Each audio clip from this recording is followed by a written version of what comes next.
It's all about the validated results of the CAMS framework. That's the Common Adaptive Model State. Right. It's this fascinating way of looking at societies as, these incredibly complex adaptive systems.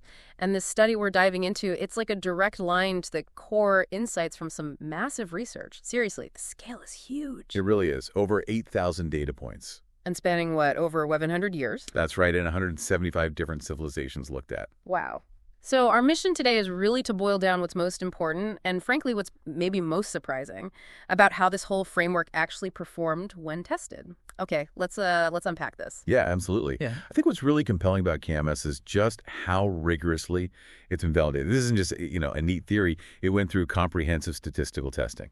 And the core finding, well, is pretty undeniable. Yeah. All the primary hypotheses. Yeah. They were validated at a significance level of p less than 0.001. Okay. P less than 0.001. For those of us who aren't statisticians, what does that really mean in plain terms? It means there's less than a 0.1% chance, tiny, that these results are just random luck. It basically confirms CAMS is a very robust and reliable tool for looking at how societies work. They ran several key validation studies to test this. The first one looked at something they call the collapse threshold. The collapse threshold, okay. Yeah, the framework uses this score, HIT. Think of it like a society's vital sign score. Like a health score. Exactly, a system health score. And if that score, HT, dips below 2.3, it signals a coming collapse, or at least a major reorganization. And the study validated this threshold with really impressive accuracy. We're talking 92.3% precision in predicting these crises. 92%, that's high. It is. And 88.9% overall accuracy. And here's where it gets really interesting. It accurately flagged major historical events. Like Italy in 1943, its HT score was 1.8. And, it collapsed. Right. Or the USSR in 1991, score was 2.1, dissolution followed. It even picked up the China Cultural Revolution in 1966. The score was 2.0. And it correctly identified it as a period of massive reorganization, not just, some minor trouble. So it distinguishes between different kinds of crises, too. Precisely. But they didn't just stop there. Study 2 confirmed its cross-cultural universality. Basically, its predictive power holds up across really different global contexts. They found a mean cross-validation accuracy of 83.4%. Meaning it works just as well for, say, ancient Rome as modern societies. Exactly. No significant geographic bias. Then, Study 3 tested its robustness. They threw 50,000 Monte Carlo simulations at it. So basically 50,000 randomized scenarios trying to break it. Kind of, yeah. Rolling the dice thousands of times.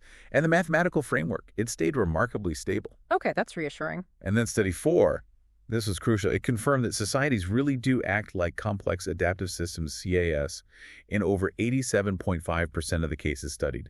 Things like nonlinear dynamics, self-organization. Meaning small things can have big, unpredictable effects, and societies sort of organize themselves. You got it. Like a forest or an ant colony, but, for human civilizations, it's a huge confirmation. Okay, so if this framework is so good at looking back and seeing these patterns, the big question is, can it look forward?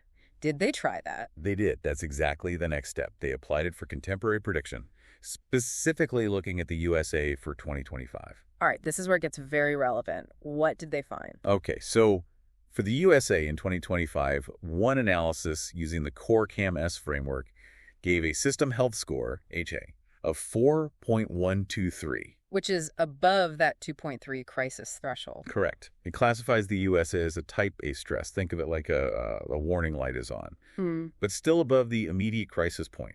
The crisis probability was estimated at 26.7%. Interestingly, it also found historical patterns that were, strikingly similar to the late Roman Republic, an 87% match. That's quite a comparison, but you said one analysis. Yes, because this is where it gets a bit more complex.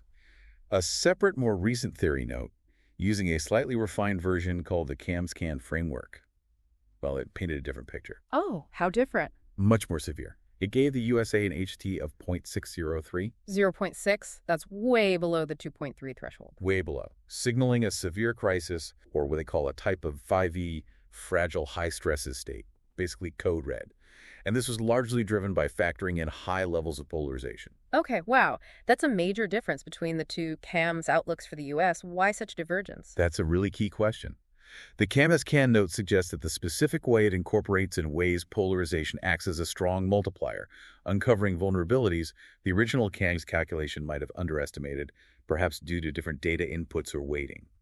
It highlights how refining these models can change the outlook. And what about China, using that same CAMS-CAN framework? For China in 2025, the CAMS-CAN framework gave an HET of 3.50. Okay, so above the threshold. Right, indicating resilience, type 3. It points to lower polarization and stronger systemic resilience compared to the U.S. analysis in that specific note. So taking all this validation and these predictions together, what does it really mean for us, practically speaking? Well, the big takeaway is that this validated framework basically functions as an early warning system. It seems capable of providing potentially 3 to 5 years advance notice for major societal crises. 3 to 5 years. With that high detection rate we mentioned, 88.9%. Imagine having that kind of lead time. The implications are huge. Absolutely. And it might even help identify critical points for policy intervention and maybe offer trajectory forecasts for nations, perhaps 6 to 12 months out. So this study, it's not just theory, it provides practical tools. It really establishes CAMS as arguably the first quantitatively validated framework for seeing societies as these complex adaptive systems. It offers insights and tools relevant across cultures, across history. And the researchers clearly feel it's robust. They deem it ready for submission to top journals like Nature Human Behavior. So we've just taken this deep dive into some pretty stunning research. It really offers a powerful new lens on history and maybe our present moment too. The whole idea that we can quantitatively model and maybe even predict something as vast as societal health and transitions, it feels monumental. What really stands out to you in all this? And maybe consider this. If societies truly are these complex adaptive systems with health indicators we can track, what does that really imply about our collective future? Could a tool like this change how we tackle global challenges, maybe moving from just reacting to actually proactively shaping things? Definitely something fascinating to mull over.